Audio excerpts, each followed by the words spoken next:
Hello दोस्तों, कैसे हैं आप लोग। हमारी आज की कहानी का नाम है गहने। मम्मी जी, इस बार आप मेरे सारे गहने बैंक से ज़रूर निकाल लाइएगा। इस बार आखिर मेरे छोटे भाई की शादी है तो उसमें तो ज़रूर पहनूंगी। शांभवी ने जमुना के पास आकर कहा। कौन से गहने? किस गहने की बात कर रही हो बहू? जमुना ने आश्चर्यचकित होकर कहा।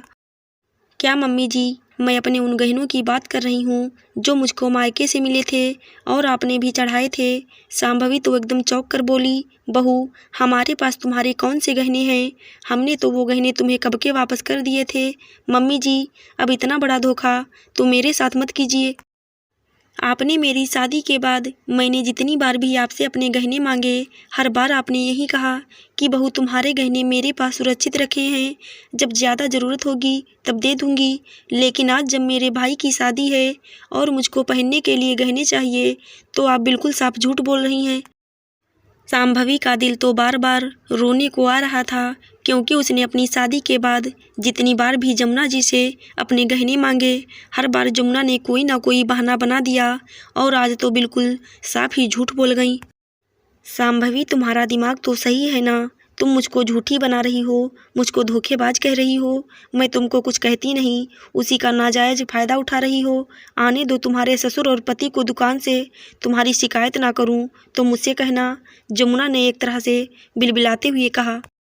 मम्मी जी, आप क्या कहेंगी? मैं खुद उन लोगों से ये बात करूंगी। आप ससुराल के गहने भले मुझको मत दीजिए, लेकिन मेरे मायके के गहने आप कैसे धोखे से मुझसे ले सकती हैं? इतना कहकर तो शांभवी सचमुच रोने ही लगी। ये क्या हो रहा है घर में? शांभवी बेटा, तुम रो क्यों रही हो? तभी दुकान से वीरेंद्र और वैभव लौट आए और वीरेंद्र ने आते ही शांभवी को रोते हुए देखकर पूछा, ये क्या बताएगी? मैं खुद तुमको बताती हूँ। और जमुना रोते हुए सब कुछ बताने लगी कि बहू हमको धोखेबाज कह रही है, झूठी कह रही है, और फिर बहुत ज़ोर ज़ोर से रोने लगी। मम्मी जी, आपके इस तरह रोने से आपकी गलती छुप नहीं जाएगी। मैं भी पूछती हूँ पापा जी और वैभव से कि क्या आप लोगों के सामने कभी मम्मी जी ने मुझको गहने दिए या कभी आप लोगों ने मुझको पहने देखा है?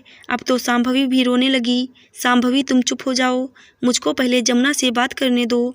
जमुना, जब बहू के गहने तुमने अपने अलमारी के लाकर में रखे हैं तो बहू से झूठ क्यों बोल रही हो? वीरेंद्र गुस्साकर बोले।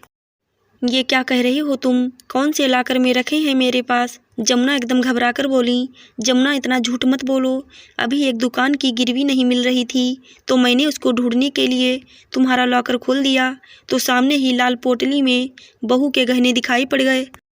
मैंने सोचा कि बहू ने खुद तुमको रखने के लिए दिए होंगे। रुको बहू, मैं अभी तुम्हारे गहने लेकर आता हूँ, वीरेंद्र ने उठते हुए कहा। अरे कहाँ कहाँ, कहीं नहीं है बहू के गहने। जमुना ने एकदम से वीरेंद्र का रास्ता रोकते हुए कहा। बस जमुना, एक कदम भी आगे नहीं बढ़ाना, वीरेंद्र बहुत तेज चिल्लाते हुए बोले। अभी दूध का दूध पानी का पानी हो जाएगा, मालूम पड़ जाएगा कि कौन सच बोल रहा है और कौन झूठ। अब तो जमुना की एक ना चली और वो मन ही मन कांपने लगी। अब तो उसकी सचमुच पोल खुल गई और थोड़ी ही देर में वीरेंद्र गहनों की पोटली लेकर आ गए।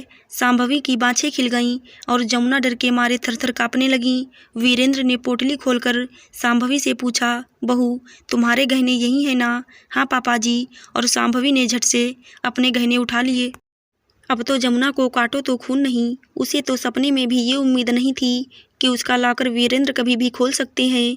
देख लिया पापा जी आपने, मैं झूठ नहीं बोल रही थी। बहू, तुम सचमुच झूठ नहीं बोल रही थी। मुझको तुम्हारे ऊपर पूरा विश्वास था, क्योंकि जमुना ने हमारी अम्मा के ऊपर भी गहने चुराने का आरोप लगाया था और अब उसने अपने लोभ के कारण बहू को भी नहीं छोड़ा, बहू के साथ भी धोखा करने चली थी। बहू, अब ये गहने तुम्हारे ही पास रहेंगे और तुम्हारा जब जी चाहे तब तुम इनको पहनना, वीरेंद्र ने खुश होकर कहा। थैंक यू पापा जी। और शांभवी ने झुककर वीरेंद्र के पैर छू लिए। आप लोग मुझको भी माफ़ कर दीजिए। पता नहीं मुझको गहनों का इतना लालच क्यों है कि बहू को गहने पर भी नज़र लगा बैठी, लेकिन अब कभी भी ऐसा नहीं होगा। अब तो जमुना अपने कर्मों पर बहुत शर्मिंदा हो रही थी। जमुना, आज आखिरी बार मैं तुमको माफ़ कर रहा हूँ, लेकिन आज के बाद कभी भी हमारे घर की लक्ष्मी के ऊपर किसी प्रकार का आरोप मत लगाना, वरना बिल्कुल भी अच्छा नहीं होगा। वीरेंद्र ने सख्ती भरे लहजे में कहा। मैं वादा करती हूँ कि अब फिर कभी भी ऐसा नहीं होगा। बहू तुम भी मुझको माफ़ कर दो। जमुना के मन में सचमुच ग्लानि हो रही थी। मम्मी जी आप मुझसे माफ़ी मत मांगिए, अंत भला तो सब भला। अब मैं अपने भाई की शादी में जाने की तैयारी करती हूँ। और संभवी गहनों की पोटली हाथ में लेकर खुशी खुशी अपने कमरे में चल दी। आशा करती हूँ दोस्तों आपको हमारी कहानी ज़रूर अच्छी लगी होगी। धन्यवाद।